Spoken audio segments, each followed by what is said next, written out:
First, grab a coffee canister that you no longer need and go ahead and clean that out thoroughly, and then just go ahead and take off the sticker if it has one.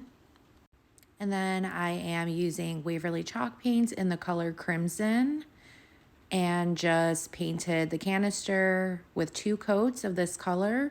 You want to just allow the first coat before going on to the second coat, and then allow everything to completely dry. Now I'm just going to be mixing that crimson chalk paint with just a little bit of black chalk paint. Just use a paint stick to stir it right up. And you want this to look like a dark maroon. And then I just added a little bit of white acrylic paint in a different section of that maroon to make it even lighter. So now you have 2 different color shades of the maroon color. Next, you want to just grab some blue painter's tape. You could pick this up from Dollar Tree or Walmart, Home Depot. Go ahead and just start placing that down, going horizontally. Use another piece of tape to use as a spacer, so that way you have nice even lines. And then just continue doing this all throughout until that canister is covered. I then just began applying the lighter color maroon mixture that I made in between that blue painter's tape. I am using a Dollar Tree cut up sponge just because I like the dabbing rather than brushing it on with a paintbrush. This way you have no brush strokes and it just leaves you with a nice smooth finish. So go ahead and let that dry and go ahead and peel off that blue painter's tape. And once that is dry, now you want to apply the blue painter's tape going vertically. So again, place a longer piece down, use another piece for your spacer, and then another piece next to the spacer. And then just continue doing that until this piece is completely covered. Using a new sponge, go ahead and start applying that darker maroon color mixture. And once you have that applied, go ahead and allow that to completely dry. And you do not want to take off the blue painter's tape. Keep that blue painter's tape on. Then you're just going to go back over horizontally with some more blue painter's tape where you had originally had the blue painter's tape down the first time.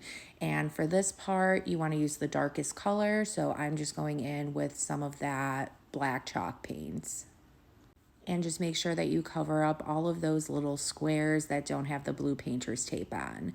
Allow that to dry and then just start peeling off the blue painter's tape, and look at that magic. You just painted buffalo check pattern and it looks so cute. Next, I got this gift bag from Dollar Tree. I went ahead and just cut that right out. And then I just placed the bag on top of the coffee canister just so I could get an idea of the height of the canister. So I just marked it off with my pencil. And rather than cutting it using my pair of scissors, I decided to rip the gift bag just so that way it has these rough edges and it just makes it look a little bit more weathered and rustic.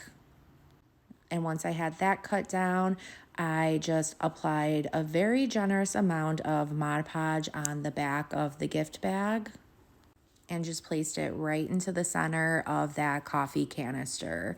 Just smooth it out with your fingers to make sure it is completely adhered and there are no wrinkles or air bubbles. Let that dry and then just go over it with another coat of Mod Podge to seal and protect that gift bag into place, and then allow that to dry.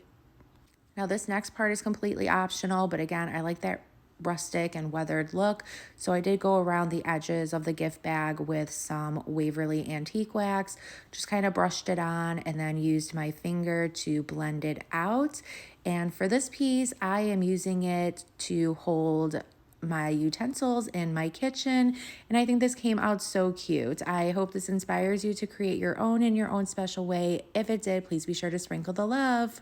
Thank you so much and have a good day. Bye.